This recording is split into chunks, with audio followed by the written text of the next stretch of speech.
हाँ, तो देखिए सभी बच्चों का हमारी बायोलॉजी की क्लास में स्वागत है। तो देखिए जितने भी बच्चे क्लास 11th में पढ़ते हैं, और उन प्यारे बच्चों के पास बायोलॉजी है, तो देखिए इसमें हमारा चैप्टर है 3, इसका नाम है प्लांट किंगडम। तो आज हम प्लांट किंगडम चैप्टर के बारे में पढ़ेंगे और आज हमारी इसकी पहली क्लास है।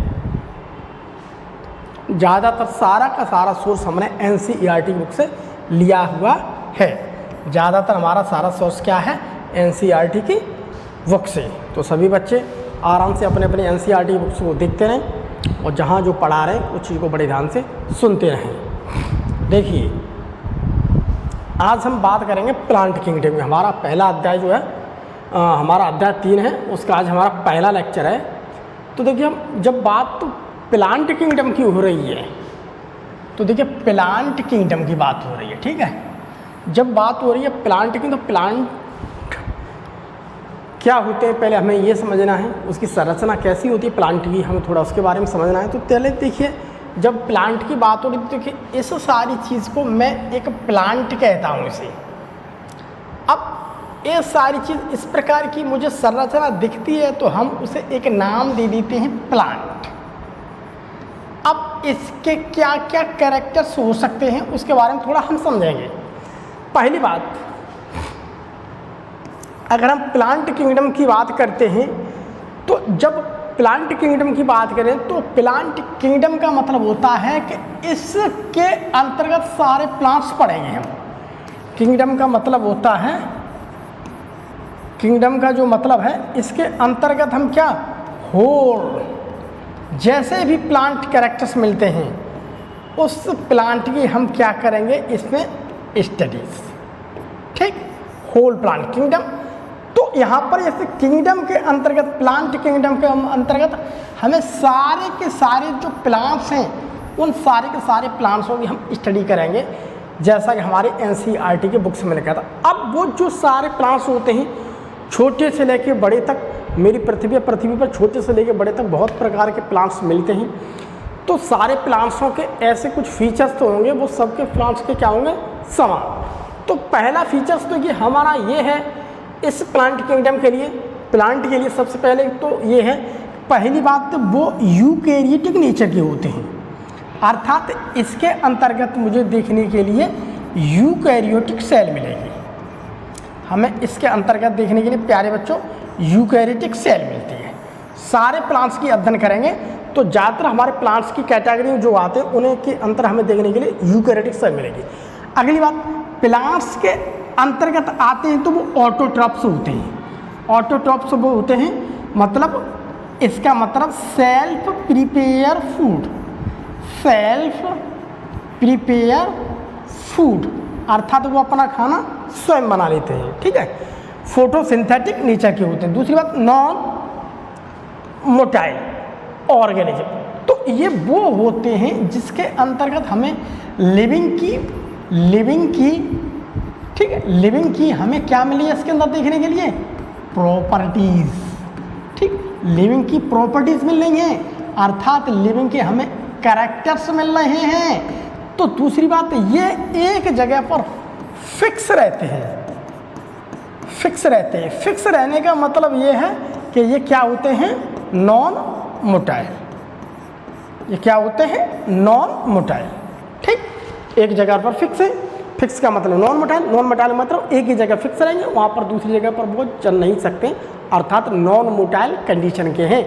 ये लिविंग तो हैं बट सजीवों की तरह चल नहीं सकते हैं, ठीक है। एक जगह पर क्या है फिक्स, इतनी बात। अगली बात, they have well defined cellulosic cell wall. ये देखो लिखा है वेल डिफाइंड। तो हम यहाँ पर ये कह सकते हैं कि प्लांट्स वो होते हैं जिसके अंतर्गत देखने के लिए मुझे वेल डिफाइंड, एक सुस्पष्ट, ठीक, एक सुस्पष्ट सेलुलोजिक सेल वॉल बनेगी। तो अगर मैं इसकी सेल की स्टडी करता हूँ प्लांट की, तो प्लांट की सेल की स्टडी करता हूँ तो मुझे इसके ऊपर एक वेल डिफाइंड सेल वॉल देखने के लिए मिलेगी। हमें क्या मिलेगी देखने के लिए? Cell wall. ठीक, तो हमें यहाँ पर देखने के लिए एक वेल डिफाइंड सेल वॉल मिलती है, जो किसकी बनी होती है? सेल्यूलोज की। जो किसकी बनी होती है? सेल्यूलोज की। जो किसकी बनी होगी प्यारे बच्चों? सेल्यूलोज की। ठीक, जो सेल्यूलोज की बनी होती है। Plastics are present. तो हम यहाँ पर ये कह सकते हैं, जब प्लांट्स की बात हो रही है तो हमें देखने के लिए यहाँ पर प्लास्टिक्स बन जाएंगे, जिसकी हेल्प से क्या करते हैं? फूड का स्वयं निर्माण करते हैं। तो हमें ये एक दो प्रॉपर्टीज हैं, ये ज़्यादातर हमें प्लांट्स के अंदर देखने के लिए मिलती हैं। तो प्लांट किंगडम के अंतर्गत हम आज प्लांट्स से रिलेटेड ही पढ़ेंगे। ठीक, थोड़ा हम आगे बढ़ते हैं। ये तो कुछ हुई वो चीज़ जो हमने प्लांट्स के बारे में प्यारे बच्चों जानी। अब देखिए आगे हम बढ़ते हैं। अब देखिए इन दिस चैप्टर, हम इस चैप्टर की बात कर रहे हैं प्लांट किंगडम की। We are talking to about the plant kingdom chapter. तो हम प्लांट किंगडम चैप्टर की बात कर रहे हैं। तो देखिए वी विल डिस्क्राइब, हम इसके अंतर्गत पढ़ेंगे। ठीक, इसके अंतर्गत हम जानेंगे, समझेंगे, ठीक, वर्णन करेंगे algae, bryophytes, pteridophytes, gymnosperm and angiosperm under this plant kingdom. इस प्लांट किंगडम के अंतर्गत देखिए हम एल्गी को पढ़ेंगे। हम किसको पढ़ेंगे? एल्गी को। दूसरी बात ब्रायोफाइट्स को पढ़ेंगे, ये मेरे ब्रायोफाइट्स हैं। तीसरी बात हम टेरिडोफाइट्स को पढ़ेंगे, ये हैं टेरिडोफाइट्स। चौथी बात हम जिम्नोस्पर्म को पढ़ेंगे। ठीक, ये है मेरे टेरिडोफाइट्स, ये है मेरे जिम्नोस्पर्म। तो हम किसी को पढ़ेंगे? जिम्नोस्पर्म को। उसके बाद देखिए क्या है? एंजियोस्पर्म्स एंड एंजियोस्पर्म्स को पढ़ेंगे। हम क्या पढ़ेंगे? एंजियोस्पर्म। हम यहाँ पर ये कह रहे हैं कि हम इधर सिंपल से, ठीक है, और हम यहाँ कॉम्प्लेक्स तक आ गए। तो हम किधर आ गए? सिंपल से कॉम्प्लेक्स तक। यहाँ सरल संरचना से लेकर के हम जटिल संरचना तक आ गए। तो हमें इस चैप्टर के अंतर्गत हम बात करें प्लांट किंगडम की। तो प्लांट किंगडम चैप्टर के अंदर देखिए हमें एल्गी पढ़ना है, हमें इसके अंदर ब्रायोफाइट्स पढ़ना है, हमें इसके अंदर टेरिडोफाइट्स पढ़ना है, हमें इसके अंदर जिम्नोस्पर्म के बारे में पढ़ना है, और उसके बाद हमें इसके चैप्टर में एंजियोस्पर्म्स के बारे में पढ़ना है। तो इन सारी चीज़ों को हम इस अध्याय में डिस्कस करेंगे, धीमे धीमे से हम इसे पढ़ेंगे। आगे देखिए हम इससे चलते हैं। तो ये सारी देखो, ये हम सब क्या है? एक प्लांट्स की कैटेगरी है, एक ग्रुप्स बने हुए हैं। ये ग्रुप अलग है, ये ग्रुप अलग है, इसके कुछ लक्षण अलग होंगे इससे। ये ग्रुप एक अलग है, ठीक, और ये ग्रुप एक अलग है जिसे मैं जिम्नोस्पर्म कहता हूँ, और ये एंजियोस्पर्म। प्यारे बच्चों ये ग्रुप अलग है, ठीक। तो इन सारे ग्रुपों को हम पढ़ेंगे धीमे धीमे। अब हम देखिए आगे बढ़ते हैं। अल्टरनेशन ऑफ जनरेशन, इसका मतलब होता है पीढ़ी एकांतर। Alternation of generation are found in plant life. तो हम यहाँ पर कह सकते हैं प्लांट की जो जीवन चक्र है, प्लांट की जो जीवन जो जीवन अवधि है, प्लांट का जो लाइफ स्पेन है, तो हम यहाँ पर ये कह सकते हैं प्लांट के जीवन में एक बात जरूर है कि उसके जीवन में कभी न कभी अल्टरनेशन ऑफ जनरेशन अवश्य आती है। भैया प्यारे बच्चों, ये अल्टरनेशन ऑफ जनरेशन है क्या? अब देखिए आप सब तो समझिए। देखिए अल्टरनेशन का मतलब होता है किसी भी चीज़ को एक क्रम के बाद दूसरे क्रम को आना, एक क्रम के बाद दूसरा क्रम आना। जनरेशन का मतलब होता है पीढ़ी। तो इसकी लाइफ साइकिल में हमें दो पीढ़ी देखने के लिए मिलेगी, ठीक है। एक तो हमें देखने के लिए मिलेगी स्पोरोफाइट, ठीक, और दूसरी हमें देखने के लिए मिलेगी गैमीटोफाइट, ठीक। तो एक इसे कहता हूँ मैं गैमीटोफाइट जनरेशन, इसे कहते हैं हम गैमीटोफाइट जनरेशन, इसे कहते हैं प्यारे बच्चों गैमीटोफाइट जनरेशन, और इसे कहते हैं हम स्पोरोफाइट जनरेशन। ये है मेरे पास स्पोरोफाइट जनरेशन, ठीक, स्पोरोफाइट। तो ये है स्पोरोफाइट जनरेशन। हम ये भी आप कह सकते हैं कि अगर मेरी ये गैमीटोफाइट फेज यहाँ पर जा रही है, यहाँ पर एंड हो रही है, तो हम यहाँ पर ये कह सकते हैं यहाँ से मेरी अब स्पोरोफाइट चल रही है। अब मेरी स्पोरोफाइट यहाँ पर एंड हो रही है, तो मेरी यहाँ से गैमीटोफाइट चल रही है। अर्थात अगर स्पोरोफाइट आएगी जहाँ खत्म होगी तो गैमीटोफाइट चलेगी। भैया यहाँ तक स्पोरोफाइट आ ही नहीं रही तो गैमीटोफाइट आगे नहीं चलेगी, ठीक। जब यहाँ पर गैमेटोफाइट आगे नहीं चलेगी तो स्पोरोफाइट आगे नहीं जाएगी, अर्थात ये गैमेटोफाइट स्टेज इस स्पोरोफाइट पर डिपेंड है, और ये स्पोरोफाइट यहाँ से जब चालू होगी जब ये गैमेटोफाइट स्टेज आगे बढ़ेगी। तो इस स्टेज जब चलेगी तब ये स्टेज आएगी, ये इसके ऊपर आधारित है और ये इसके ऊपर डिपेंड है। तो देखिए गैमेटोफाइट स्टेज स्पोरोफाइट के ऊपर डिपेंड है और स्पोरोफाइट स्टेज गैमेटोफाइट के ऊपर डिपेंड है, ठीक। तो हम यहाँ पर ये कह सकते हैं कि प्यारे बच्चों एक जेनरेशन जा रही है, ये वाली जेनरेशन जब जाती है तो ये जेनरेशन आती है, तो इसी को कहता हूँ आल्टरनेशन। आल्टरनेशन मतलब एक आल्टरनेट क्रम, एक आल्टरनेट क्रम, ये गया ये आया, अब ये गया ये आया, ये गया ये आया, ऐसे करके इसी कहते हूँ मैं आल्टरनेट ऑफ जनरेशन। एक पीढ़ी जा रही है दूसरी आ रही है, एक पीढ़ी जा रही है दूसरी आ रही है, यानी ये पीढ़ी उस पीढ़ी के ऊपर निर्भर है और वह पीढ़ी इस पीढ़ी के ऊपर निर्भर है। इसी को हम कहते हैं प्यारे बच्चों आल्टरनेट ऑफ जनरेशन, ठीक है, अल्टरनेशन ऑफ जनरेशन। सॉरी, देखिए अल्टरनेशन ऑफ जनरेशन की बात है, अब हम थोड़ा इसके बारे में समझेंगे हल्का सा। तो देखिए अल्टरनेशन ऑफ जनरेशन की जब हम बात कर रहे हैं तो यहाँ पर दो जनरेशन मिली, एक तो मिली है मुझे गैमेटोफाइट फेज, इसे मैं कहता हूँ गैमेटोफाइट जनरेशन, इसे हम कहते हैं गैमेटोफाइट जनरेशन, ठीक। और एक मिली हमें स्पोरोफाइट जनरेशन, इसे हम कहते हैं स्पोरोफाइट जनरेशन, ठीक। ये है मेरे पास स्पोरोफाइट जनरेशन, ये है मेरे पास गैमेटोफाइट जनरेशन, ठीक, पहली बात। दूसरी बात है क्या, अगर जनरेशन की बात करता हूँ गैमेटोफाइट जनरेशन, जो मेरे गैमेटोफाइट जनरेशन, पहली बात यहाँ पर गैमेट बनते हैं और यह एक हैप्लॉइड होती है, और ये कैसी होती है, हैप्लॉइड। हैप्लॉइड का मतलब ये होगा, अगर हम इसकी बात करते हैं तो जो इसके जो न्यूक्लियस होते हैं एन, हम इसे एन से डिनोट करेंगे, हम इसे किससे डिनोट करेंगे, एन से। तो एन का मतलब होता है न्यूक्लियस, एन का मतलब होता है न्यूक्लियस, ठीक है। एक हमने बनाया तो एक का मतलब होता है आधे, ठीक। तो यहाँ पर न्यूक्लियस में क्रोमोसोम्स की संख्या कितनी है, यहाँ पर क्रोमोसोम्स की संख्या कितनी है, आधी, हाफ। तो जब किसी के न्यूक्लियस में क्रोमोसोम्स की संख्या आधी होती है तो मैं उसे एन लिखता हूँ, इसलिए हम हैप्लॉइड को दर्शाते हैं एन से। किसी बुक्स में एक्स से भी दर्शाते हैं, एक्स का मतलब होता है अगुणित, उसमें किसी भी प्रकार का गुणा नहीं है। हैप्लॉइड का मतलब होता है सिंगल, ठीक, आधी, इसमें अंदर हैप्लॉइड का मतलब होता है आधी, इसमें किसी प्रकार गुणा, अर्थात यहाँ पर जो न्यूक्लियस है उस न्यूक्लियस के अंदर क्रोमोसोम्स की संख्या मुझे आधी देखने के लिए मिलती है, जिसे मैं कहता हूँ हैप्लॉइड, ठीक है, हैप्लॉइड। तो यहाँ पर बनने वाले जो गैमीट होते हैं उन्हें कहते हैं हम हैप्लॉइड गैमीट्स, ठीक है। तो यहाँ पर देखिए हमें मेल गैमीट भी मिलेंगे देखने के लिए और हमें फीमेल भी मिलेंगे, तो ये है हैप्लॉइड और ये है हैप्लॉइड, ठीक। यहाँ के न्यूक्लियस में, इसके न्यूक्लियस में क्रोमोसोम्स की संख्या मुझे आधी दिख रही है और इसके न्यूक्लियस में क्रोमोसोम्स की संख्या आधी दिख रही है, तो मैं इसे कहता हूँ हैप्लॉइड, ठीक। तो haploid gametes are formed by mitosis process. तो यहाँ पर मैं देखता हूँ तो मेरा यहाँ से यहाँ पर जो हैप्लॉइड गैमीट्स बन रहे हैं इस गैमेटोफाइट फेज से तो माइटोसिस के द्वारा बन रहे हैं, ठीक। पहली बात ये समझिए गैमेटोफाइट एक जनरेशन है, दूसरी बात वो हैप्लॉइड होती है, तीसरी बात गैमेटोफाइट में हमेशा गैमीट बनेंगे जिनके अंदर क्रोमोसोम्स की संख्या हमें आधी देखने के लिए मिलती है, इतना समझ लीजिए पहले। दूसरी बात स्पोरोफाइट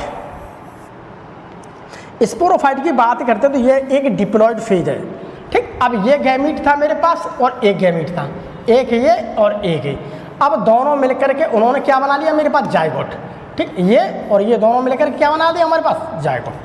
तो जायगोट में क्या हो गए, दो, एक एन तो हमारी ये आ गई, एक एन ये और एक एन, दोनों को मिलाकर कर दिया 2n, यानी कि यहाँ पर क्रोमोसोम्स जो थे मेरे आधे आधे थे, अब वो पूरे हो गए, ठीक। क्रोमोसोम्स संख्या अब कैसी होगी हमारी, पूरी। तो पूरी क्रोमोसोम्स की संख्या को हम कहते हैं डिप्लॉइड, ठीक। डी का मतलब होता है डबल, ठीक। वो एच का मतलब होता है हाफ, आप ऐसे समझ लीजिए, एच का मतलब होता है हाफ और डी का मतलब होता है डबल, जो हाफ थी अब वो चीज़ डबल हो गई, ठीक है। एक मेल से मिली एक मेल से, तो अब यहाँ पर क्या होगी, चीज़ डबल होगी, यानी कि डिप्लॉइड होगी। ठीक है, अब यहाँ पर डिप्लॉइड से मेरे पास क्या बने, स्पोरोफाइट। तो स्पोरोफाइट कैसे हैं, 2n प्लॉट। जो मेरी स्पोरोफाइट, जो हमारी स्पोरोफाइट जनरेशन है, ये है हमारी स्पोरोफाइट जनरेशन। ठीक है, स्पोरोफाइट जनरेशन। अब यहाँ से क्या निकले, बनेंगे स्पोर्स, ये बनेंगे स्पोर्स। तो ये क्या बनेंगे मेरे स्पोर्स। तो स्पोर्स कैसे हैं, स्पोर्स हैप्लॉइड है। ठीक, ये मेल भी हो सकते हैं, ठीक, ये मेल भी हो सकते हैं और ये फीमेल भी हो सकते हैं। ठीक है, तो ये कैसे बने हैं, मियोसिस से।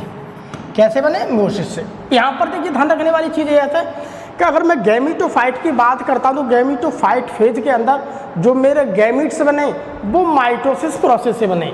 यहाँ पर जो गैमीट्स बने वो कैसे बने, माइटोसिस प्रोसेस से। बट स्पोरोफाइट जो जनरेशन है, इस फेज यहाँ पर जो मेरे स्पोर्स बन रहे हैं वो मियोसिस से बन रहे हैं। वो मेरे स्पोर्स कैसे बन रहे हैं, मियोसिस से। तो हम यहाँ पर देखिए ये बात कह सकते हैं कि जो प्लांट होता है, प्लांट की लाइफ की जो प्लांट लाइफ साइकिल है, उसकी लाइफ साइकिल में हमें देखने के लिए अल्टरनेशन ऑफ जनरेशन अवश्य मिलता है। इस बात को हम यहाँ पर समझा चुके हैं और बता चुके हैं। अब देखिए हम थोड़ा और आगे बढ़ते हैं। अगर हम बात प्लांट किंगडम की करते हैं तो देखिए प्लांट किंगडम की बात करते हैं तो हम प्लांट किंगडम को देखिए डिवाइडेड इनटू 2 ग्रुप्स, इसे 2 ग्रुप्स में विभाजित कर सकते हैं on the basis of presence या एब्सेंस ऑफ सीड्स। तो हम देखिए प्लांट किंगडम को 2 भागों में बांट सकते हैं, बीजों की उपस्थिति के आधार पर या अनुपस्थिति के आधार पर। तो प्रेजेंस ऑफ सीड्स हो सकता है मेरा या एब्सेंस ऑफ सीड्स। तो हम यहाँ पर बात करें तो यहाँ पर मुझे क्या मिलता है, एब्सेंस ऑफ सीड्स। तो यहाँ पर हमें क्या मिलता है, एब्सेंस ऑफ सीड्स। ठीक, तो यहाँ पर इसे हम कहते हैं सीडलेस प्लांट, जैसे थैलोफाइटा, ब्रायोफाइटा, टेरिडोफाइटा। ये है मेरे पास 3। ठीक, तो यहाँ पर हमें किसी भी प्रकार का सीड्स का फॉर्मेशन नहीं होता है, अर्थात यहाँ पर बीज नहीं होते। ये इस प्रकार के हमारे प्लांट्स की कैटेगरी में आने वाले वो प्लांट्स हैं, यानी प्लांट किंगडम में आने वाले वो प्लांट्स हैं जहाँ पर बीज नहीं बनते। लेकिन यहाँ पर बात करता हूँ, इसे मैं कहता हूँ फेनरोगेमी। ठीक है, या हम इसे कहते हैं स्पर्मेटोफाइटा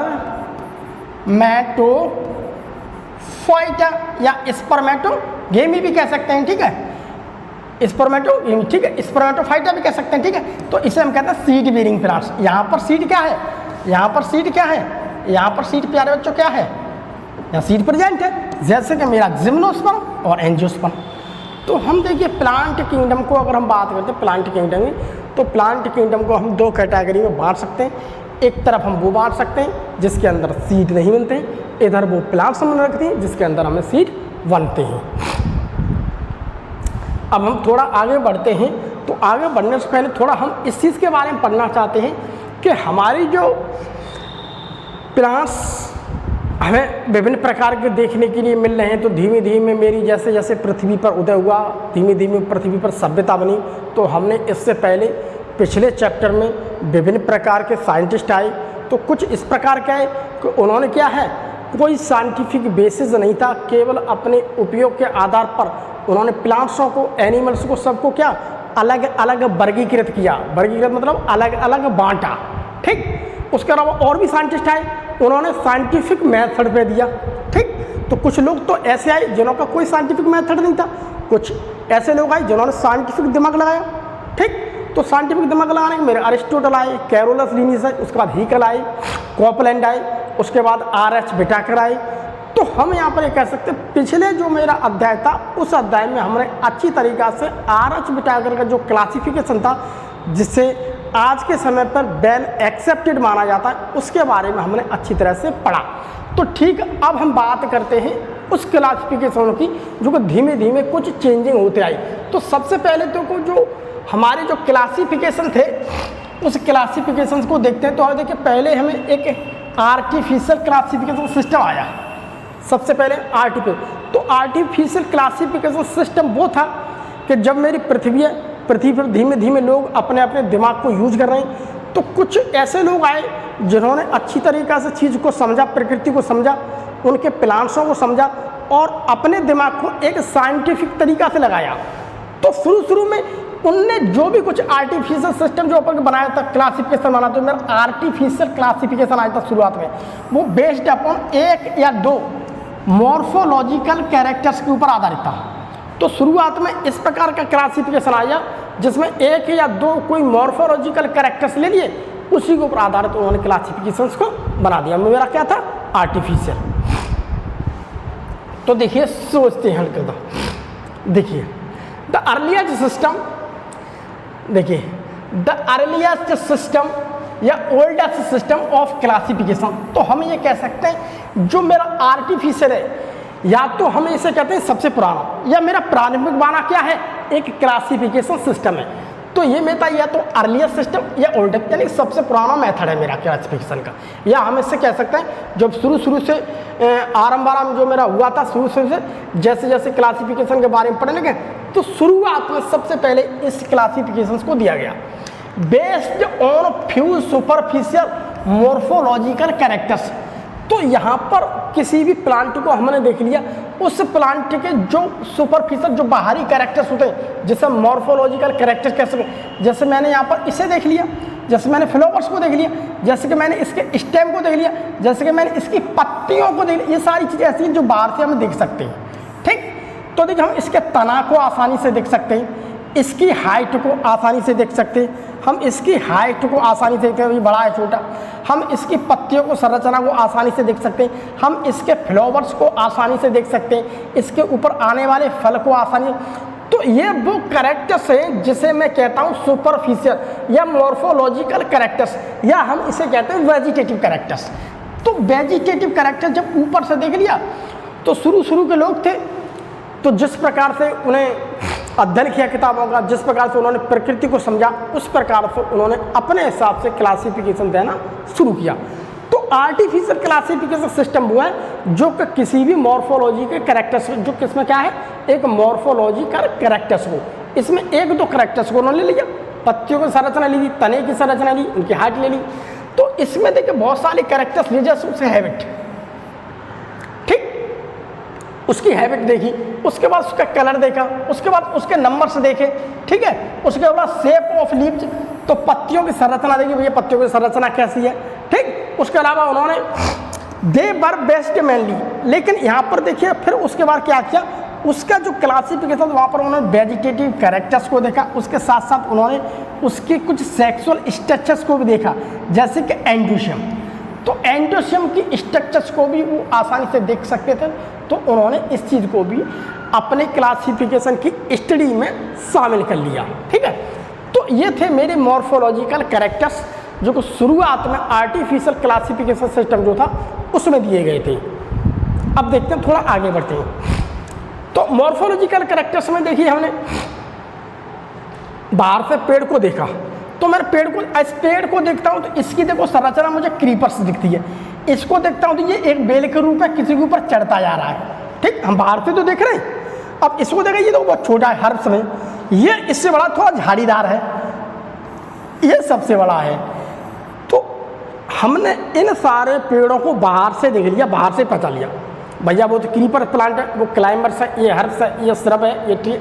तो हमने यहाँ पर देखो प्लांट्स को देखो हर्ब्स में अलग रख दिया, श्रब्स की कैटेगरी में अलग दिया, हमने ट्रीज की कैटेगरी में रखे, ट्रीज की कैटेगरी में वो प्लांट रखे जो काफ़ी बड़े बड़े थे, श्रुब की कैटेगरी में वो प्लांट रखते जो कि झाड़ीनुमा थे, हर्ब्स की में जो बहुत छोटे थे, हरे भरे घास।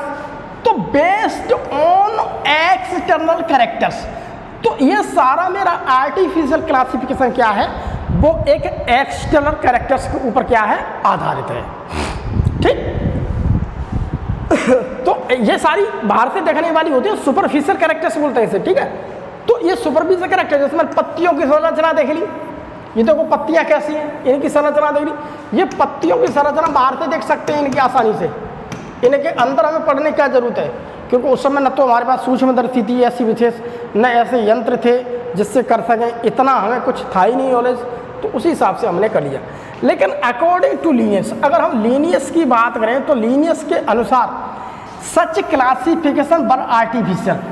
तो लीनियस के अनुसार, जब लीनियस आए बाद में, तो लीनियस जो थे आर्टिफिशियल क्लासिफिकेशन सिस्टम के जो लास्ट वाले वो थे, लास्ट प्रपोजल थे, ठीक है। इन्होंने सबसे लास्ट में अपने ही क्रोसिव इनकी जो बातें चली थी, इनके जो भी तथ्य आए थे सबसे लास्ट में इन्होंने ही दिए थे। तो इन्होंने जब सारी चीज़ को अध्ययन किया तो इन्होंने कहा भाई ये सब क्लासिफिकेशन क्या है, ये एक आर्टिफिशियल क्लासिफिकेशन है। तो उन्होंने जो बाहर से देख रहे हैं, बाहर से पहचाने, उसकी पत्तियों को हमने देख लिया, भैया इसकी पत्तियाँ सिंपल है, इसे इधर रखो, इसकी पत्तियाँ मुझे कंपाउंड दिख रही हैं, कुछ ज़्यादा टफ दिख रही हैं, इसे इस कैटेगरी में रखो, ये पेड़ छोटा है, इसे इधर रख दो। तो बाहर के कैरेक्टर्स को देख करके लीनियस ने ये कहा था भैया ये तो आर्टिफिशियल है। तो लीनियस क्या कहा था, ये क्या आर्टिफिशियल। फर्स्ट पर्सन यूज्ड, तो लीनियस ने इस प्रकार के क्लासिफिकेशन को आर्टिफिशियल का, लेकिन फर्स्ट पर्सन की बात करते हैं, अगर हम लीनियस की बात करते हैं तो लीनियस ही फर्स्ट ऐसे पर्सन थे जिन्होंने फ्लोवर कैरेक्टर्स फॉर क्लासिफिकेशन, जिन्होंने क्लासिफिकेशन के लिए फ्लोवर के कैरेक्टर्स को भी शामिल किया, प्रयोग किया, उनके यूज़ किया। यानी कि उन्होंने क्या, इस क्लासिफिकेशन ऐसा करते हैं हम, इसके कुछ फ्लोरल जो इसका फ्लावर होता है उस फ्लावर के कैरेक्टर्स को देखो, उन्हें भी शामिल कर लिया इन्होंने कर लिया। जैसे एंडोशियम कैरेक्टर्स, तो फ्लावर से उन्होंने देखा एंडोशियम है, तो लीनियस ने क्या करता, अब ऐसा करते हैं एंडोशियम की थोड़ी स्टडी कर लेते हो, ठीक है। तो एंडोशियम कैरेक्टर्स, तो एंडोशियम के कैरेक्टर्स के उन्होंने देखा कि भैया हम फूल को देखते हैं उसमें कितने स्टेमेंस की संख्या है, तो उन्होंने उसमें स्टेमेंस की संख्या देखी, कार्पल्स की संख्या देखी। अब ये थोड़ी हल्की सी दिख बाहर से रही, लेकिन थोड़ा इन्होंने थोड़ा फूल से लेकर के थोड़ा टफ का लिया हल्का था, है बाहर से देखे स्टेमेंस की संख्या कैसी है, कार्पल संख्या गिन नहीं, लेकिन पहले पत्तियां देख रहे हैं हम, उसके तने को देख रहे, उसके हाइट को देख रहे, फूल को लेकर के थोड़ी डीपली स्टडी कर दी हल्की सी, ठीक। तो his classification is also considered as sexual classification. तो इसकी वजह से इसके स्टेमेंस और क्लासिफिकेशन की स्टडी को करने के लिए हमने इस क्लासिफिकेशंस को अब हम पहचानने लगे एक सेक्सुअल क्लासिफिकेशंस के रूप में, ठीक है। His classification is also considered as, अब ये सेक्सुअल क्लासिफिकेशंस के रूप में जाने लगा, ठीक। तो हम कैरोलस लीनियस की बात करते हैं, तो Carolus Linnaeus also considered father of modern botany. तो इन्होंने बॉटनी के ऊपर कैरोलस लीनियस ने भी काफ़ी अध्ययन किया, तो इसलिए इसे फादर ऑफ मॉडर्न बॉटनी कहने लगा, जो आधुनिक वनस्पति विज्ञान का हम इन्हें पिता मानने लगे हैं, ठीक। देखिए, लेकिन बात करते हैं कुछ इसके ड्रॉबैक्स की, कमियों की। इसमें बहुत सारी कमियां आती है आर्टिफिशियल क्लासिफिकेशंस के अंतर्गत में। इसमें देखिए कमियां ये थी कि this classification based on few informations.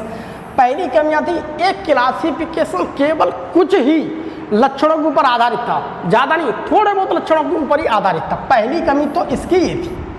दूसरी बात, दे separated the closely related species. इसका मतलब यह है कि इन्होंने ये कहा था कि दे separated the closely related species, यानी कि इस क्लासिफिकेशन में जो बहुत ही ज़्यादा एक दूसरे के क्लोज जो स्पीसीज थी उसको इन्होंने क्या कर दिया, सेपरेट कर दिया। जैसे मान लीजिए कि पानी में रहने वाली बहुत सारी मछलियाँ ऐसे, जैसे मछलियाँ होती हैं पानी में रहने वाली, उसके बाद बहल भी होता है। अगर बहल के ऊपर अच्छी तरह से स्टडी करें तो वो एक स्तनधारी होती है, ठीक। तो वो क्या होती है, स्तनधारी। लेकिन इन्होंने कहा जो पानी में रह रही हैं उन्हें पानी की स्पीसीज में लग रखो, जो उड़ रहे हैं उड़ने वाले को अलग कैटेगरी। उड़ने में भी चमगादड़ उड़ती तो है, बट क्या है वो एक मैमल्स की कैटेगरी में आती है। तो हम यहाँ पर ये कह सकते हैं जो क्लोजली रिलेटेड स्पीसीज उन्होंने इसको अलग कर दिया था, ठीक।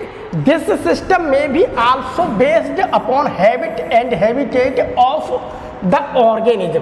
तो यह सिस्टम भी उसके हैबिट और हैबिटेट के ऊपर ही आधारित हो सकता था, केवल उसी के ऊपर आधारित था। इस उन्होंने क्लोजली रिलेटेड, तो ये बहुत सारी इस प्रकार के ड्रॉबैक्स की कमियां थी, जिसकी वजह से क्या किया, इसे बाद में आकर पे इस पर स्टडी करनी पड़ी और इसे अलग कर दिया। अब देखिए इन दिस आर्टिफिशियल सिस्टम की बात करते हैं, तो देखिए in this artificial system gave the equal weightage to the vegetative and sexual characters। अब देखिए यहाँ पर ये बात कही गई है कि इस आर्टिफिशियल जो सिस्टम है, इस आर्टिफिशियल सिस्टम में उन्होंने वेजिटेटिव कैरेक्टर्स और उसके जो सेक्सुअल कैरेक्टर्स है उसको बराबर का वेटेज दिया था उन्होंने। तो देखिए वेजिटेटिव कैरेक्टर्स वो थे, जैसे ये बाहर से हमें सब कुछ दिख रहा है, ये मेरे वेजिटेटिव कैरेक्टर। सेक्सुअल कैरेक्टर्स वो होते हैं जिसके अंदर हमारे क्रोमोसोम्स और डीएनए वगैरह की हम इसके अंदर स्टडी करते हैं। तो सेक्सुअल कैरेक्टर्स को और वेजिटेटिव कैरेक्टर्स को दोनों को इस आर्टिफिशियल सिस्टम में गेव इक्वल वेटेज, देखो गेव इक्वल वेटेज, समान वेटेज दिया था, ठीक है। लेकिन अगर मैं वेजिटेटिव कैरेक्टर्स की बात करता हूँ, जो मेरे बाहर से दिख रहे हैं, पत्ती वत्ती तना वना, उसकी संरचना, जो वेजिटेटिव कैरेक्टर्स मुझे दिख सकते हैं, ये देखो क्या है, changeable characters with different environment condition. तो अगर हम बात कर सकते हैं, मान लीजिए कोई भी प्लांट है, प्लांट को जैसी जैसी कंडीशन मिलती जाएगी उसी प्रकार से उसकी जो पत्तियाँ होती हैं वो चेंज होने लगती हैं। बहुत सारे प्लांट्स ऐसे थे जो पानी में इन्हें पानी की बहुत ज़्यादा ज़रूरत पड़ती थी, तो जब पानी की उन्हें ज़्यादा ज़रूरत पड़ती थी उस प्रकार से उनकी पत्तियाँ थी। जैसे जैसे वहाँ पानी की कमी होती गई तैसे तैसे उनकी पत्तियों ने क्या आकार भी चेंज कर लिया, पानी को कम लॉस करने लगी। तो यहाँ पर ये हम कह सकते हैं जो वेजिटेटिव कैरेक्टर्स होते हैं ये एनवायरनमेंट, उस वातावरण के अनुसार, अगर ठंडा वातावरण है तो वहाँ पर उसके हिसाब से वो अडेप्ट हो जाएंगे, ठीक। गर्म वातावरण गर्म के हिसाब से, किसी प्रकार से ज़्यादा वहाँ पर ह्यूमिडिटी है, ऐसी जगह है जहाँ पर बहुत ज़्यादा मात्रा में जो ह्यूमिडिटी दिख रही है तो उसके अनुसार से वो चेंज है। तो ये कैरेक्टर्स ऐसे हैं जो चेंजेबल हैं, ये चेंज हो सकते हैं, बट नॉट चेंजेबल कैरेक्टर्स अगर सेक्सुअल की बात करते हैं तो ये नॉट चेंजेबल हैं with the different environment condition. तो अगर इन्हें किसी भी डिफरेंट कंडीशन में डाल तो सेक्सुअल कैरेक्टर्स मेरा जैसा है वो वैसा ही रहेगा, इसमें हमें किसी भी प्रकार की नो चेंजिंग दिखती है। तो इस कैरेक्टर्स में हमें किसी भी प्रकार की नो चेंजिंग दिखती है।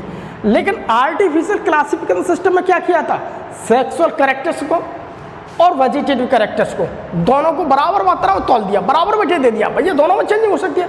लेकिन प्यारे बच्चों यहाँ पर हमें किसी प्रकार की चेंजिंग नहीं दिख रही है।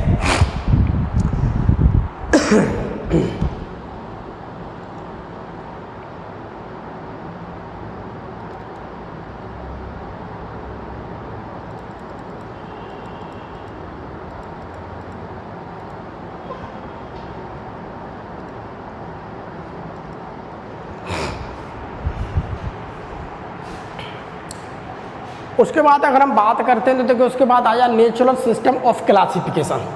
उसके बाद देखिए धीमे धीमे और भी साइंटिस्ट आए, साइंटिस्ट लोगों ने इसके ऊपर अध्ययन किया तो उन्होंने फिर एक नया क्लासिफिकेशन बना जिसका नाम था नेचुरल सिस्टम ऑफ क्लासिफिकेशन। अब आया देखो प्यारे बच्चों नया, जिसे कहते हैं नेचुरल सिस्टम ऑफ क्लासिफिकेशन। तो first classification is given by Michael Adanson. सबसे पहले इसे माइकल एडेंसन के द्वारा दिया गया था सबसे पहले, ठीक है। उसके बाद अदर साइंटिस्ट आए जैसे कि बेर्नार्ड आए, डी जेसू आए, डी कॉन्डोले आए, रॉबर्ट ब्राउन आए, उसके बाद बेंथम एंड हुकर आए और लैमार्क भी आए। तो बहुत सारे साइंटिस्ट आकर के इसके ऊपर स्टडी करते रहे, इसको समझा, तब उन्होंने एक नया क्लासिफिकेशन दिया जिसे कहते हैं नेचुरल सिस्टम ऑफ क्लासिफिकेशन। एक किसके ऊपर आधारित था, based on natural affinities among the organism. ये नेचुरल एफिनिटीज के ऊपर आधारित था, ठीक।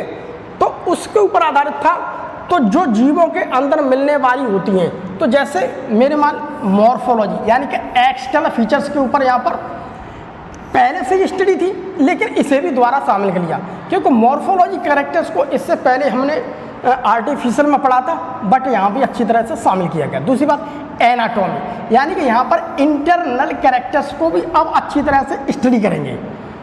प्लांट्स या हमने कोई ऑर्गेनिज्म लिया, कोई एनिमल्स लिया, तो उसके भी हम इंटरनल कैरेक्टर्स को पढ़ेंगे। उसके बाद एम्ब्रियोलॉजी, अगर प्लांट्स हैं तो मैं यहाँ पर उसके एम्ब्रियोलॉजी को अच्छी तरह पढ़ूंगा। उसके अलावा और भी जीव हैं तो हम उसके भी एम्ब्रियो को अच्छी तरह से पढ़ेंगे।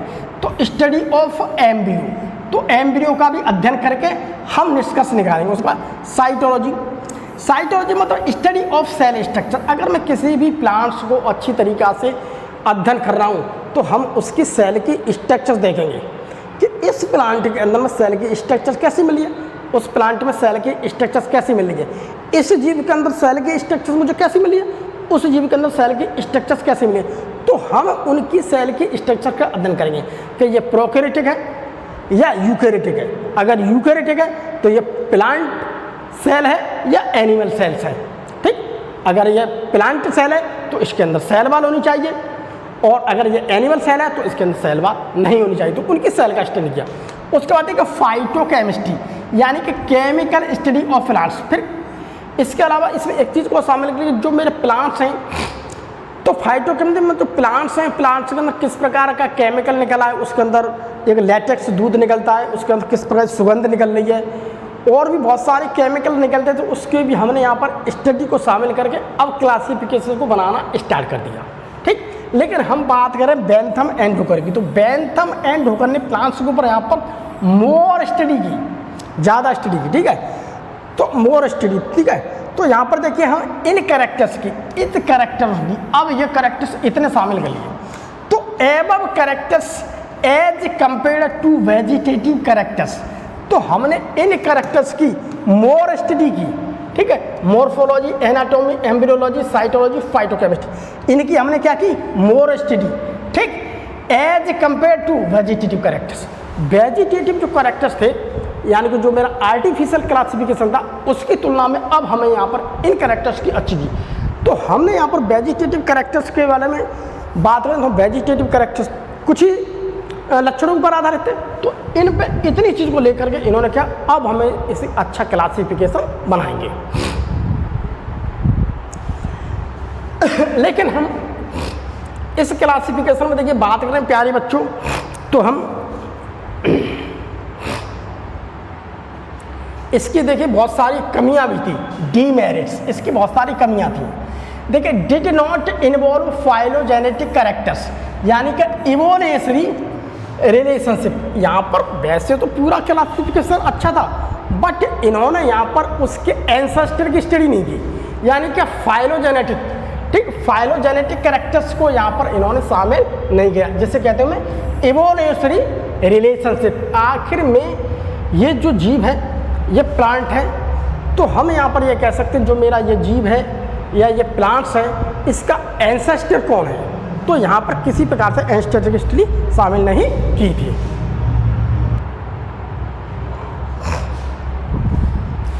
तो हम यहाँ पर देखिए ये कह सकते हैं प्यारे बच्चों, यहाँ पर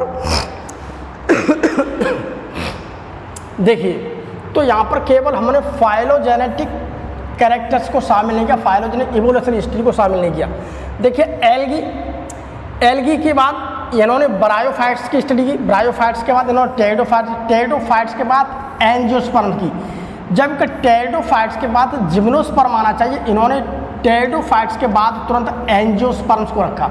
और एंजियोस्पर्म से क्या किया इन्होंने, डाइकोट को इधर रखा और मोनोकोट को इधर रखा, और इसके बीच में इन्होंने जिम्नोस्पर्म को रखा। तो यहाँ पर ये कह सकते हैं gymnosperm placed between dicot and monocot. तो इन्होंने इसकी प्रोग्रेसिव इवोल्यूशन को इन्होंने तोड़ दिया। इसकी प्रोग्रेसिव हुई तो ये चीज़ बनी, इसकी प्रोग्रेसिव इवोल्यूशन हुई तो ये बनी, इसकी जब प्रोग्रेस हुई तो मेरे जिम्नोस्पर्म रही। अब जिम्नोस्पर्म की प्रोग्रेस हुई तो एंजियोस्पर्म रही, बट इन्होंने टेरिडोफाइट के बाद डायरेक्ट जिम्नोस्पर्म को रख दिया। टेरिडोफाइट के बाद इन्होंने डायरेक्ट एंजियोस्पर्म को रख दिया। ठीक है, और एंजियोस्पर्म को रखने के बाद इन्होंने जिम्नोस्पर्म को डाइकोट और मोनोकोट के बीच में रख दिया। यही बहुत बड़ी क्या थी, इसकी कमी थी। तो इस क्लासिफिकेशन को बाद में रिजेक्ट कर दिया गया। फिर आता है बाद में फाइलोजेनेटिक क्लासिफिकेशन। ये फाइलोजेनेटिक क्लासिफिकेशन आया बाद में, ये कहीं तक बिल्कुल सही था, इसे आज के समय पर वेल एक्सेप्टेड माना जाता है। तो देखिए बात करते हैं, तो देखिए ये किस में, बेस्ड ऑन फॉसिल रिकॉर्ड। अब ये फॉसिल रिकॉर्ड के ऊपर आधारित था, इसकी एंसेस्ट्री हिस्ट्री को देख रहे हैं, इसकी बैक हिस्ट्री को देख के चल रहे हैं। ठीक, यानी कि हम एंसेस्ट्री एंड इवोल्यूशनरी हिस्ट्री को अब हम यहाँ पर जान के चल रहे हैं। अब हम यहाँ पर ये चीज़ को समझेंगे। तो इसे देखिए इन लोगों ने प्रपोज किया, जैसे पहले थे मेरे एंगलर एंड प्रांटल, उसके बाद आए हमारे हचिंसन, उसके बाद देखो हमारे ताक्ताजने, उसके बाद आए आपके क्रोनक्रास्ट। तो क्रोनक्रास्ट की बात करते हो तो हम यहाँ पर ये कह सकते हैं इतने सारे साइंटिस्ट आए, तो इन साइंटिस्टों ने बारी बारी से इसकी फाइलोजेनेटिक स्टडी को अच्छी तरीक़ा से पढ़ा, उसकी एंसेस्ट्री हिस्ट्री को पढ़ा, और पढ़ करके उन्होंने इस क्लासिफिकेशन को देना प्रारंभ किया।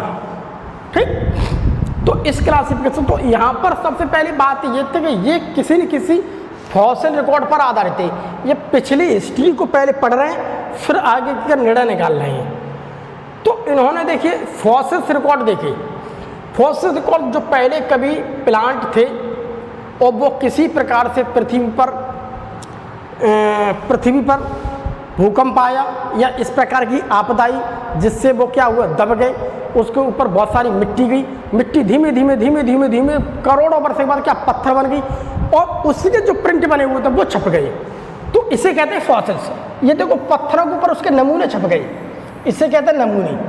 ये देखो नमूने यानी कि प्रिंट, ये प्रिंट छप गए। अब इन फॉसिल्स, इसे हम कहते हैं फॉसिल्स, ठीक है, इसे हम कहते हैं फॉसिल्स। तो इस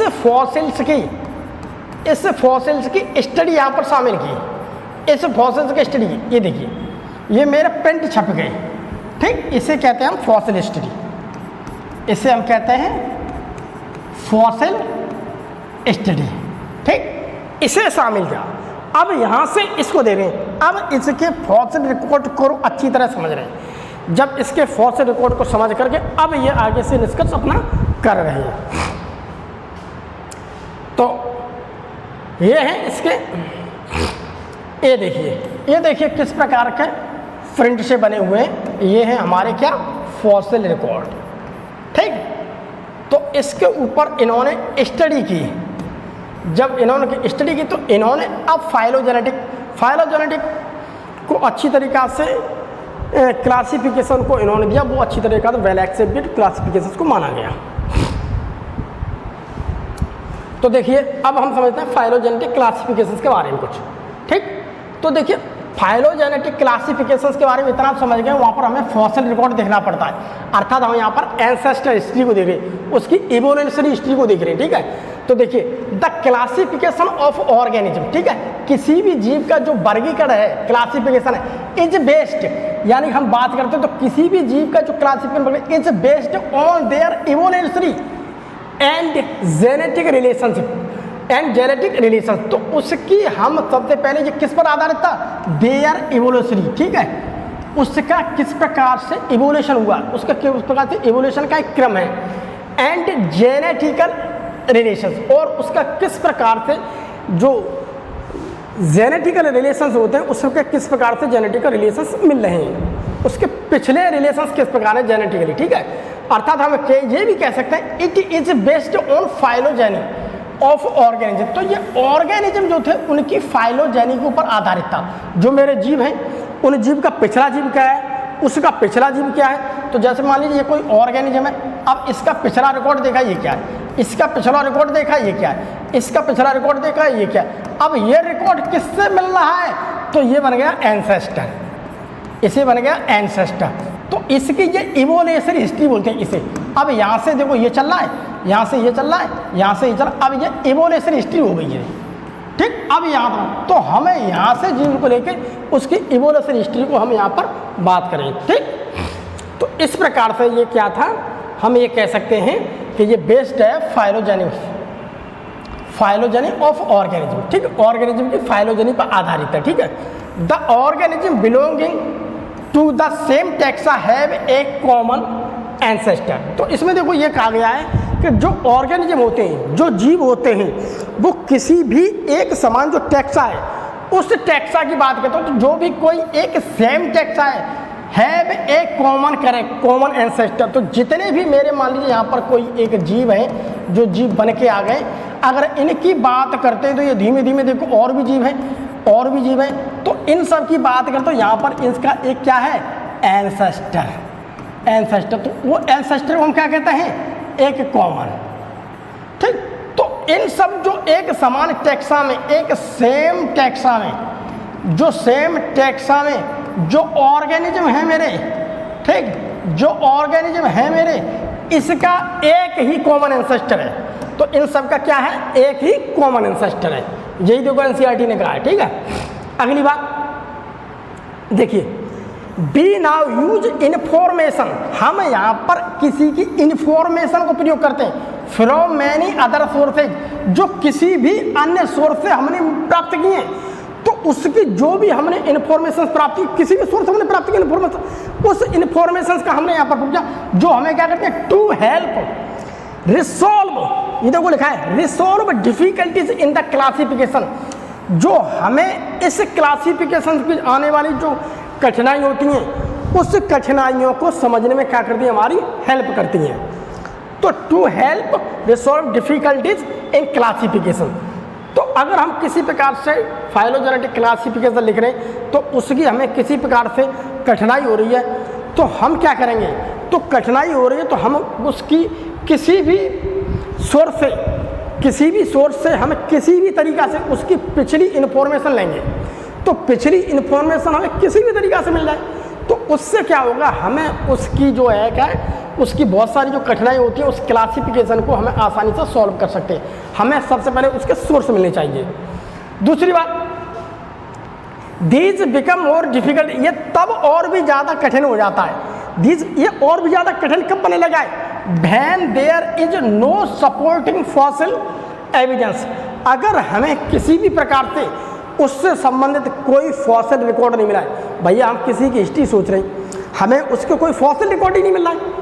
अरे भैया जब हमें किसी का फॉसिल पिछला रिकॉर्ड ही नहीं मिलेगा, तो हम उसके एंसेस्टर को कैसे बता देंगे, हमें यहाँ पर कठिनाई हो रही है। यही तो वो कह रहा है, दीज बिकम मोर डिफिकल्ट, जो तब कठिन बनने लगता है, when there is no supporting fossil evidence, अगर हमें किसी भी प्रकार का कोई सपोर्ट करने वाला, कोई सुराग, इस प्रकार का हमें फॉसिल रिकॉर्ड नहीं मिल रहा है, तो हमारे लिए कठिनाई बनती जाती है। तो हमारे लिए क्या बनती जाती है, कठिनाई है। तो इस प्रकार से फाइलोजेनेटिक को हम यहाँ पर ये कह सकते हैं कि इसमें हम फॉसिल रिकॉर्ड देखते हैं, ये हमें डिपेंड है इवोल्यूशनरी एंड जेनेटिक रिलेशंस में, अर्थात हम कह सकते हैं फाइलोजेनिक ऑफ ऑर्गेनिज्म, तो ऑर्गेनिज्म की जो फाइलोजेन उसके ऊपर आधारित है। अर्थात हम ये कह सकते हैं कि मेरा फाइलोजेनेटिक जो क्लासिफिकेशन है वो एक फॉसिल रिकॉर्ड के ऊपर आधारित है। अब ये समझ लीजिए, ठीक है। उसके अलावा देखिए other branches of taxonomy, taxonomy की देखिए हमें और ब्रांचेज मिल जाती देखने के लिए, जैसे नंबरिकल टैक्सोनॉमी, ठीक, numerical taxonomy and cytotaxonomy and chemotaxonomy, ठीक। अब इसके बारे में थोड़ी हम अभी समझ लेते हैं।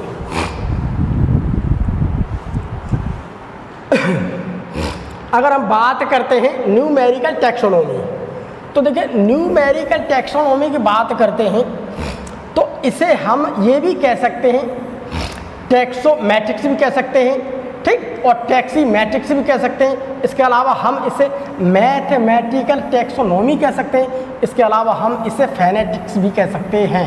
हम इतने नामों से भी इसे कह सकते हैं, ठीक है। तो देखिए the taxonomic study of plants, तो हम यहाँ पर किसी भी प्लांट्स की जो टैक्सोनॉमिक स्टडी कर रहे हैं by the use of numerical principle या टेक्निक, तो हमें यहाँ पर किसी भी प्लांट्स की जो हम टैक्सोनॉमी, किसी भी प्लांट्स का जो वर्गीकरण कर रहे हैं, किसी भी प्लांट्स के बारे में जो मेरे प्लांट्स मिल रहे हैं, तो बहुत सारे प्लांट्सों का हम यहाँ पर अध्ययन कर रहे हैं, तो हम वहाँ पर किसके द्वारा कर रहे हैं, किसे यूज कर रहे हैं, न्यूमेरिकल टेक्निक, अर्थात यहाँ पर हम गणितीय आंकड़ों को यूज कर रहे हैं, इज कॉल्ड न्यूमेरिकल टैक्सो। जब हम यहाँ पर गणित के आंकड़ों को यूज करेंगे तो यहाँ पर हम किसे यूज कर रहे हैं, मैथमेटिकल, यहाँ पर मैथमेटिकल यूज कर रहे हैं, मैथमेटिकल मेथड, ठीक है, मैथमेटिकल टेक्निक, ठीक, हम गणितीय आंकड़ों को यूज कर रहे हैं, ठीक है। तो हम गणितीय आंकड़ों या कैसे यूज करेंगे, using computer device and software for observable characters. तो हमने बहुत सारे प्लांट्सों के बारे में या एनिमल्स के बारे में समझ लिया, उनकी सारी की सारी जो बहुत सारे कैरेक्टर्स थे, उन कैरेक्टर्स के बारे में हमने कंप्यूटर में सारा डाटा फीड कर दिया। जैसे मान लीजिए कि हम लैब के पास जाते हैं तो अपना ब्लड टेस्ट करा देते हैं, तो अपने ब्लड का जो सैंपल वो जैसे ही मशीन के द्वारा डालेगा कंप्यूटर के अंदर, जैसे ही पूरा प्रोसेस पहुंचेगा तो कंप्यूटर अपने आप सारी चीज़ को छांट करके अपने आप बता देगा, भैया इसे मलेरिया है, भैया इसे डेंगू है, इसे वो, क्यों, क्योंकि उन्होंने सारे के सारे डाटा को पहले फीड कर दिया है।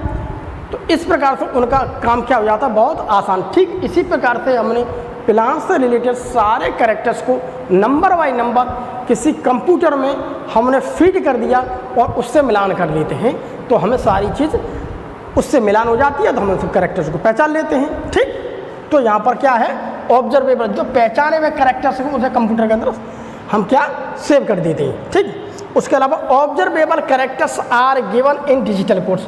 तो जितने भी ऑब्जर्वेबल कैरेक्टर्स हैं, जिन कैरेक्टर्सों के हमें अच्छी तरह से पहचान करनी है, जिन कैरेक्टर्स को हमें समझना है, इन कैरेक्टर्स के ऊपर अध्ययन करनी है, तो उन कैरेक्टर्स को हमने एक डिजिटल कोड दे दिया। ठीक, हर डिजिटल कोड के लिए दिए।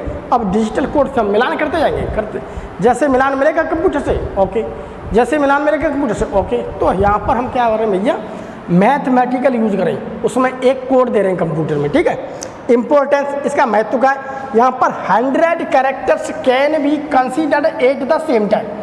तो हम यहाँ पर ये कह सकते हैं, यहाँ पर 100 से भी अधिक कैरेक्टर्स, अगर हमें किसी प्लांट्स के बारे में जाने तो 100 से भी अधिक जो कैरेक्टर्स होते हैं, उन कैरेक्टर्स को हमने पहले उसमें सेव कर रखा है। एक ही समय पर सारे कैरेक्टर्स का हम एक बार में अध्ययन कर सकते हैं। तो यहाँ पर क्या है भैया, कंप्यूटर को यूज कर रहे हैं एक मैथमेटिकल तरीका से, जिसे हम कहते हैं न्यूमेरिकल टैक्सोनॉमी, जिसे हम क्या कहते हैं, न्यूमेरिकल टैक्सोनॉमी।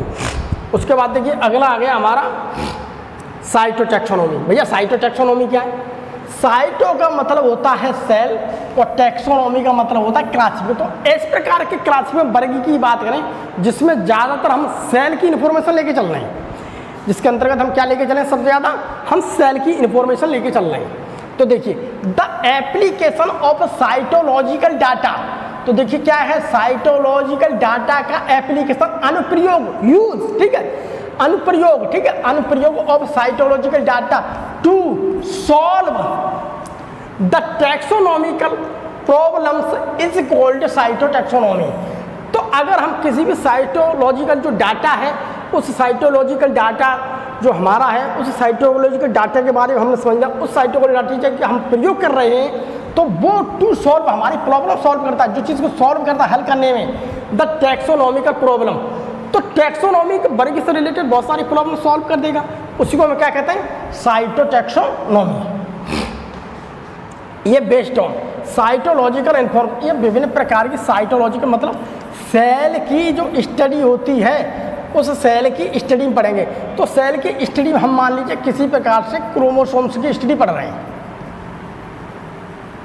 अब हम, ठीक है, तो देखिए हम यहाँ पर क्रोमोसोम्स की स्टडी पढ़ेंगे, सेल में स्टडी करेंगे, तो हम क्रोमोसोम्स की संख्या देख सकते हैं, भाई इसमें क्रोमोसोम्स की संख्या कितनी है। ठीक, उसके मॉर्फोलॉजिकल स्ट्रक्चर ऑफ क्रोमोसोम।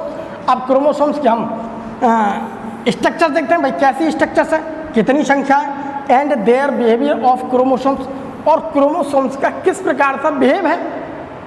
ठीक, तो इन सारी चीज़ों को हम कहते हैं साइटोटैक्सोनॉमी। तो साइटोटैक्सोनॉमी के अंतर्गत हम ये कह सकते हैं, हम जो हमारी सेल है, सेल के अंदर पाए जा रहे विभिन्न ऑर्गन्स हैं, तो वहाँ पर हमें मिल रहे हैं जो क्रोमोसोम। तो साइटोनॉमी टैक्सोनॉमी ज़्यादातर हमें यहाँ पर क्रोमोसोम्स का अच्छी तरह से अध्ययन करते हैं। उसके बाद देखिए आ जाता है हमारा कीमोटैक्सोनॉमी। कीमो का मतलब होता है केमिकल, कीमो का मतलब होता है केमिकल। तो एक ऐसी वर्गीकी की इस प्रकार की ब्रांच जहाँ में मैं क्लासिफिकेशन करूँगा एक केमिकल के आधार पर। तो देखिए इधर लिखा है द एप्लीकेशन ऑफ केमिकल्स। तो केमिकल्स के अनुप्रयोग, केमिकल्स के यूजेज, ठीक, केमिकल्स के किस प्रकार के इन द टैक्सोनॉमी, वर्गीकी में, अगर वर्गीकी में केमिकल्स का प्रयोग करते हैं तो उसी को हम कहते हैं कीमोटैक्सोनॉमी। तो कीमोटैक्सोनॉमी क्या है मान लीजिए अगर हम किसी का वर्गीकरण कर रहे हैं, तो हम प्लांट्स का वर्गीकरण कर रहे हैं, तो हमें वहाँ पर क्या करना है, हमें ये देखना है कि उस प्लांट्स के अंदर से किस प्रकार का केमिकल निकल रहा है।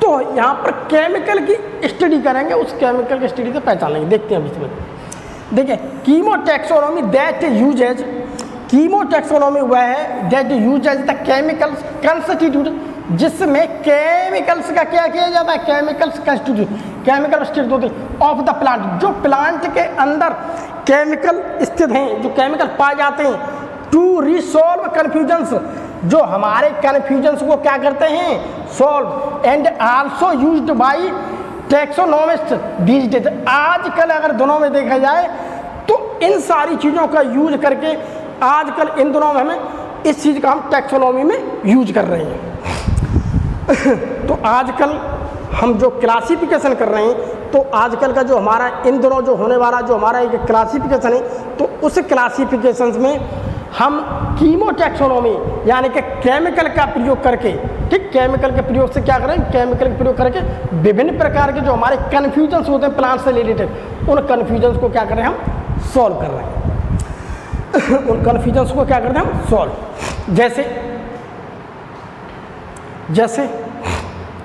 जैसे यहाँ पर देखिए, जैसे अगर हम किसी प्लांट की आइडेंटिफिकेशन करनी है तो केमिकल मेथड में, जैसे मान लीजिए मेरे पास एक फैमिली है एपिएसी और दूसरी फैमिली है मेरे पास लैमिएसी। इस फैमिली और इस फैमिली के जो मेंबर्स हैं, मेंबर्स, ठीक है, ठीक, यानी कि प्लांट्स स्पीशीज, ठीक, यानी कि प्लांट्स स्पीशीज,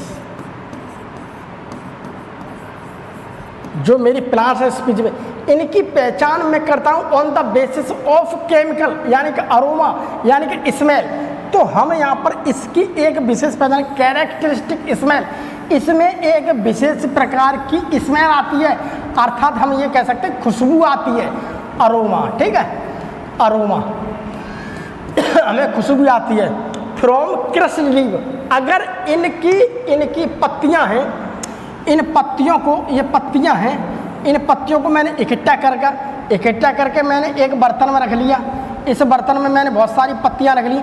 इस पत्तियों को अब मैं क्या करूँगा, क्रश, ठीक, क्रश का मतलब होता है इस प्रकार से क्रश करना। तो क्रश करूँगा तो इन पत्तियों से एक स्मेल निकलेगी, इन स्मेल से मैं पहचान लूँगा। तो आजकल वही तो क्या कर, आजकल हम केमिकल्स का प्रयोग कर रहे हैं, ठीक है, तो यूज तो एप्लीकेशंस ऑफ स्मेल्स या केमिकल्स, तो केमिकल्स का प्रयोग करते हम क्या करें, टैक्सोनॉमी, वर्गीकरण में। तो हम इस प्रकार के इस स्मेल से क्लासिफिकेशन को क्या कर सकते हैं, टैक्सोनॉमी क्लासिफिकेशन को, प्लांट्स का क्लासिफिकेशन क्या कर सकते हैं हम आसानी से कर सकते हैं। उसके अलावा देखिए एक और, उसके अलावा देखिए एक और केमिकल, देखिए और केमिकल ले लीजिए।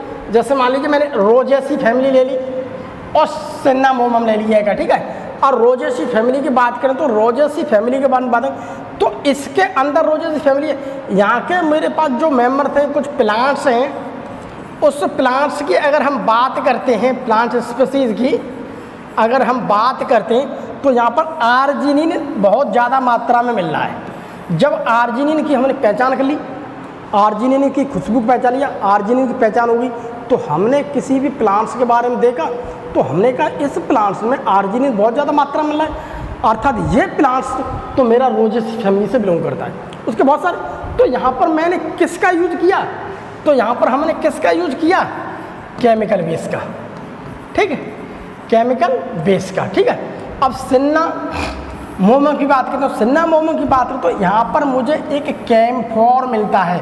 ये क्या है, केमिकल। अगर मैं इस सिन्नामोमम की बात करूँ तो सिन्नामोमम से मैं प्राप्त कर सकता हूँ कैम्फोर। कैम्फोर मतलब है क्या, कैम्फोर एक प्रकार का मेरा एक वाइट क्रिस्टल होता है,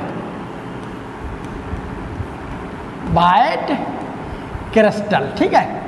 इसे हम पूजा में यूज करते हैं। तो इससे एक स्पेशल, तो इससे क्या लगेगी, स्पेशल अरोमा, ठीक है, स्पेशल अरोमा, ठीक, स्पेशल स्मेल। इससे क्या आएगी, मेरी स्पेशल स्मेल आएगी और वक्त जलने लगता है। तो हम ये सारी चीज़ का मेथड क्या है, ये सब क्या है, एक केमिकल मेथड। हम प्लांट्स की पहचान कर रहे हैं बट केमिकल मेथड के आधार पर। तो इस प्रकार से हम ये कह सकते हैं हम प्लांट्स की पहचान इसके केमिकल के आधार पर करते हैं, तो उसे हम कहते हैं कीमोटैक्सोनॉमी। आज के लिए इतना ही। अगली क्लास में हम लेक्चर 2 में आपसे फिर मिलेंगे। तब तक के लिए बाय बाय।